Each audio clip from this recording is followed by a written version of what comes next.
I know, you were expecting something different. I've been teasing that I was working on a very important novel, and here I come with a holiday picture book story. Well, the truth is, Crime and Punishment, which I've now posted about a couple times, so it's not a huge secret, Crime and Punishment needs more time to cook. If I tried to force it out on this tight of a timeline, I just wouldn't have done Dostoevsky justice. So I'm going to take the holiday season, let it marinate, and I'll come back in the beginning of 2026 with my best version of Crime and Punishment. But I couldn't let December go without a single story, so I whipped up this little ditty just in time for peak holiday vibes. I hope you enjoy. I'm Jameson Olson, this is Becoming the Main Character, and today we're getting into the head of Dr. Seuss's meanest, greenest villain, the Grinch. Let's dive in festively.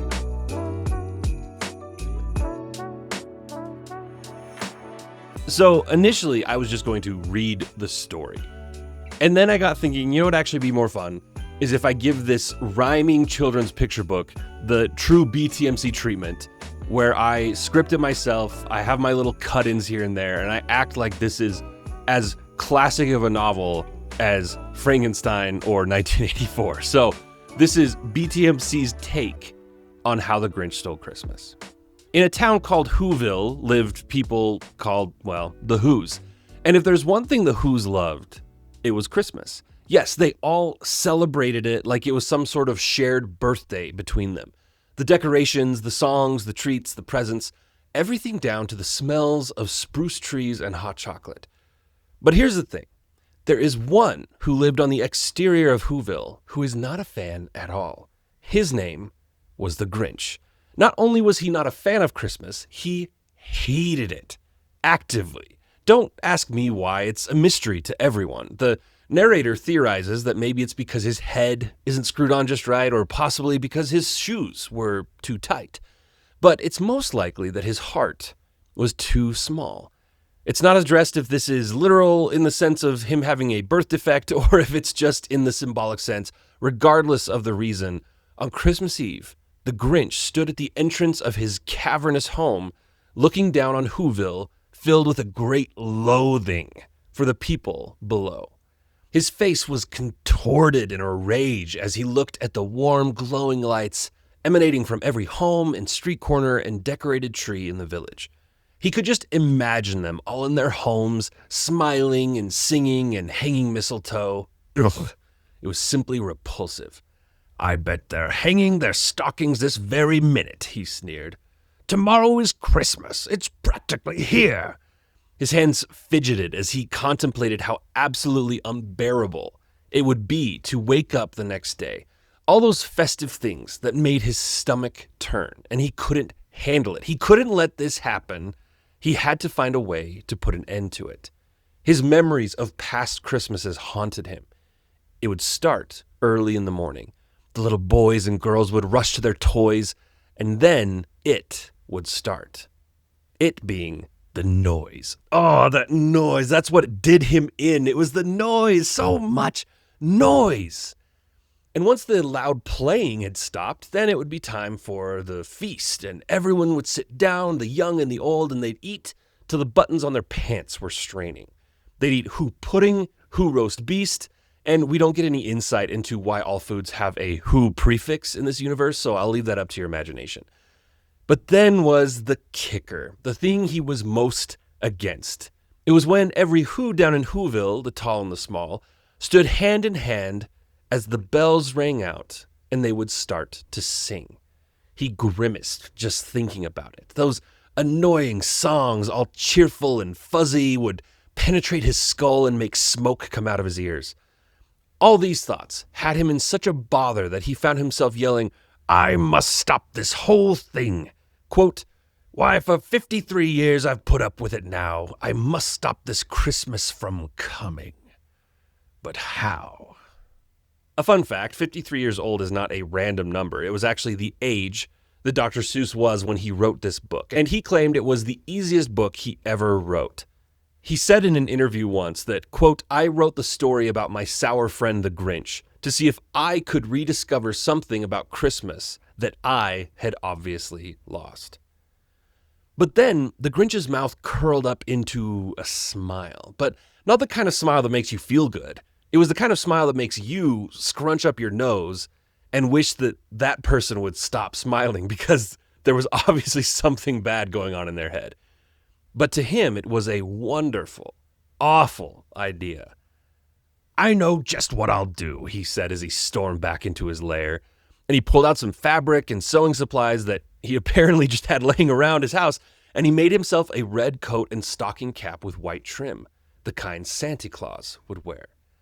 Because that was just what he was doing. He was going to pretend to be old Saint Nick.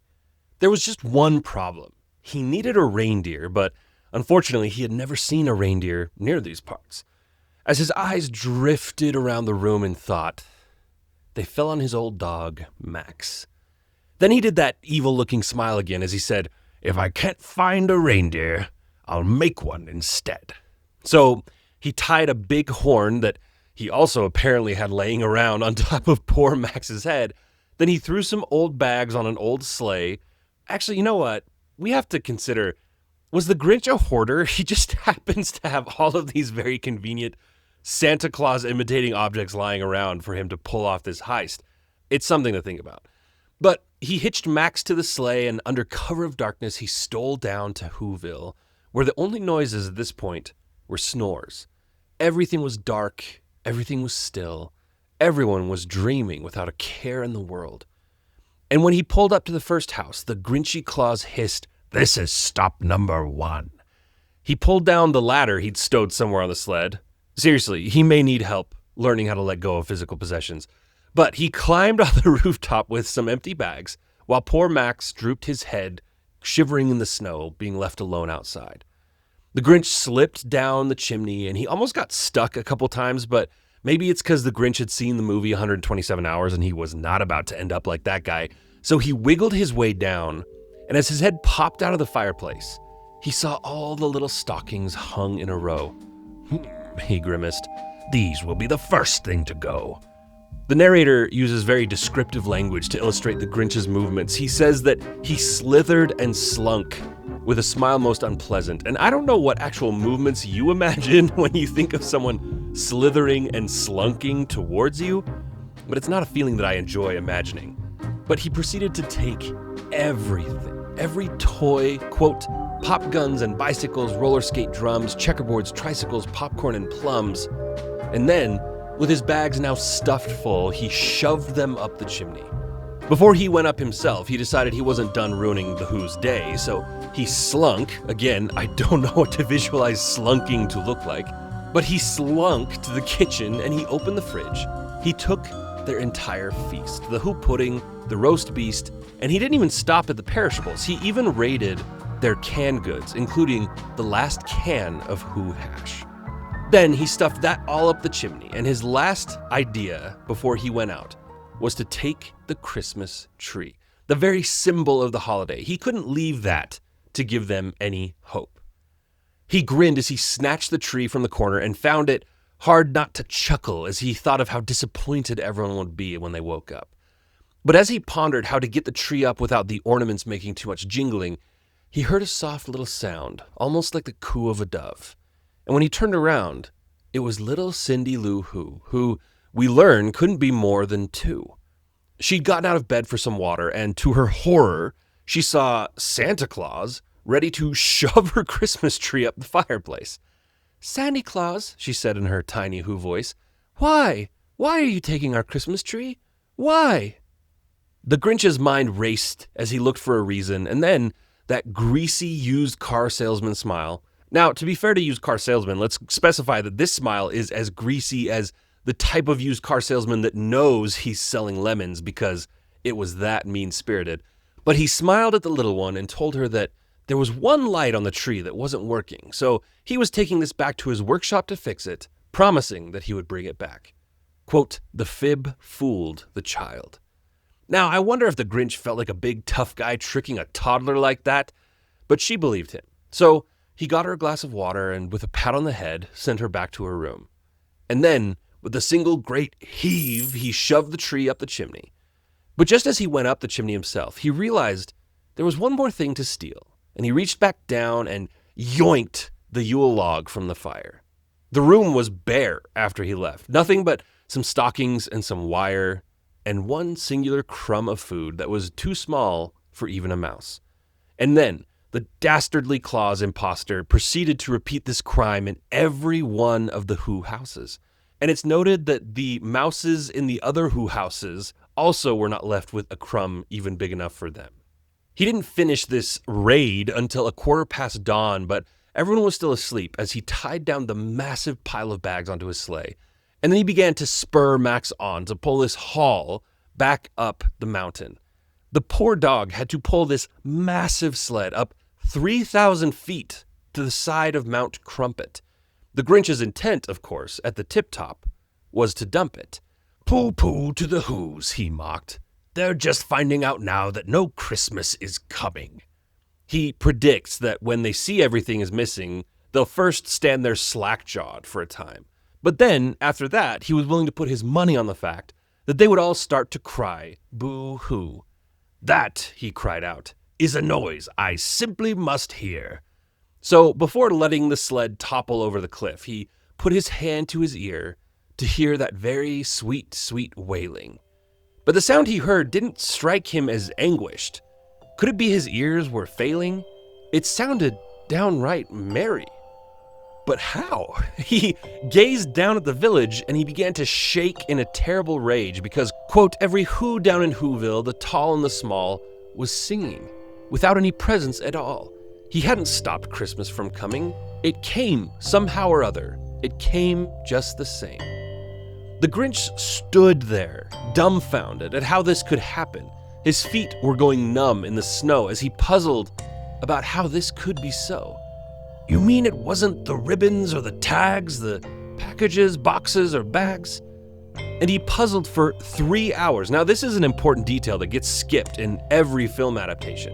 This was not some light switch realization. He was truly stumped at how this could be and spent the entire morning trying to figure out how they could still have Christmas, despite having been robbed of all the things that he thought made Christmas, well, Christmas. And finally, after hours of puzzling, the narrator notes that his puzzler was sore, meaning his brain was exhausted, he had a brand new idea that he never thought of before. Maybe Christmas, he thought, doesn't come from a store. Perhaps Christmas means a little bit more. And then, as the story goes, if the Who's can be trusted as historians, the Grinch's heart grew 3 sizes that day, which, remember, at the beginning, his heart was only 2 sizes too small, so this means he technically now has an enlarged heart. So medically speaking, he now has a condition called cardiomegaly, which is a serious concern, and it's possible he might even be dealing with hypertrophic cardiomyopathy, which is life-threatening. So I hope the Who's had a good cardiologist. But anyway, he rushed back down to Whoville on his sled, blowing his horn like a herald of joy, bringing back the gifts to the Who girls and boys. He brought back the presents, the decorations, and the feast, and the legend has it that the Grinch, he himself, carved the roast beast. The end. If you enjoyed that story and haven't yet, please subscribe to the show, leave a 5-star rating, drop a comment, all that good stuff on whatever platform you're listening on. I appreciate you doing your part to help grow the show. Now, you may be thinking that my takeaway lesson for this episode based on a holiday that has roots in charity and love will be based on something like how you feel more joy when you open up your heart to others. But of course, I had to take it deeper than that in a way that may make you feel kind of weird for me to project such a profound lesson on a picture book. But here's the deal. Unlike the full-length movie versions of this story that invent backstory of how the Grinch was mistreated by certain Who's as a child, making him bitter against them, in the book, he never once actually states any injustices that have been done to him. He's just bitter. And since we weren't given any backstory that suggests the Who's were cruel to him, I'm going to run with the assumption that the Grinch is playing a victim here without any real justification, because that has some serious real-world implication. His belief isn't that the Who's are mean or evil, it's actually that they're hollow, superficial. He thinks their happiness is only tied to their possessions and material traditions. And thinking that their happiness is tied to their possessions seems to be a very late-stage capitalism idea for the Grinch, isn't it? But he assumed that if he took all those things away, they would stop being happy. And it's important to note, what he cared about most wasn't just that they didn't make all the noises that he hated. He needed them to suffer. And that's evidence because he didn't steal it all and then just go back to his cave to sleep in peace. He literally eagerly cupped his hand to his ear so he could hear them crying. Or at least that's what he thought he would hear.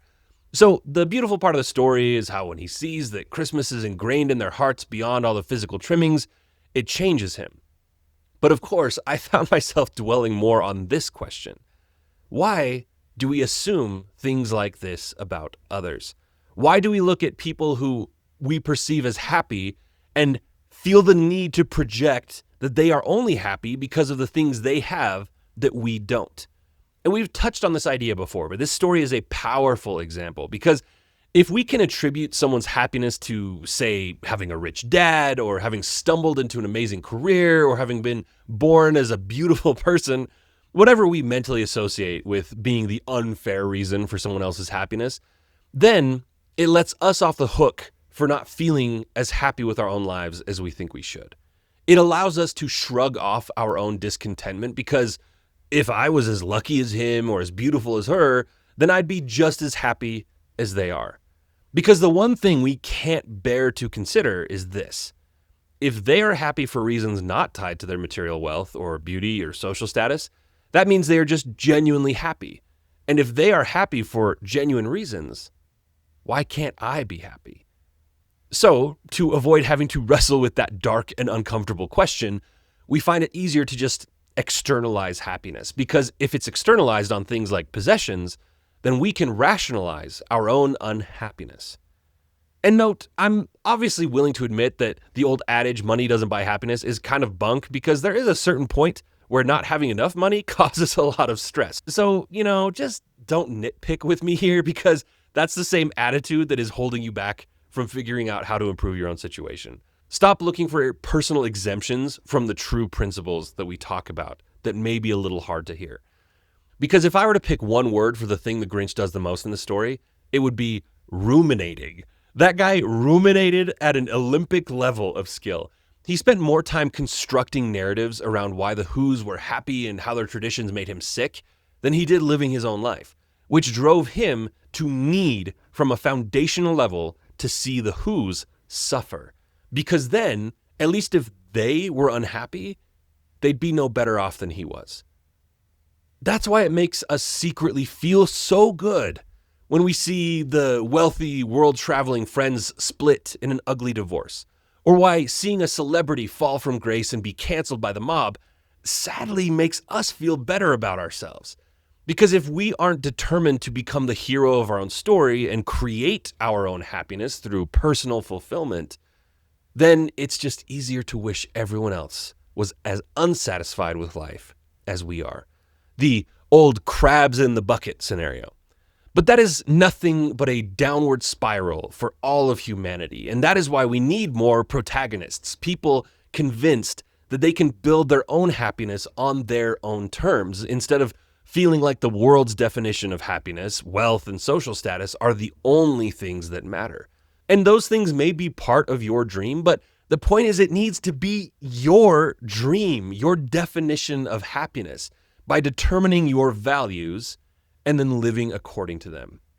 We've talked about this repeatedly on the show. Those are the 2 steps to happiness: defining your personal values and then living in alignment with them. I really liked that detail that the film versions skip about how he puzzled for 3 hours in the snow. He was truly stumped when he realized that they could be happy without the material things. And that opened his mind to the idea that maybe he could be happy too. So the next time you find yourself judging someone who seems happy for just being spoiled with luck compared to you, just remind yourself of the Grinch. And you don't have the ability to actually test the theory of stripping that person of all their goods and possessions to see if they are happy without them. Because let's be real, the Who's reaction in this book is definitely more pure than any of us would be if we lost everything one day. But The real lesson is that it doesn't matter if they are happy genuinely or only superficially. Your happiness won't improve with them meeting misfortune. You'll just have more unhappy people, and the world will be an overall worse place to live. So instead, your life's mission should be to determine what things make you happy in life.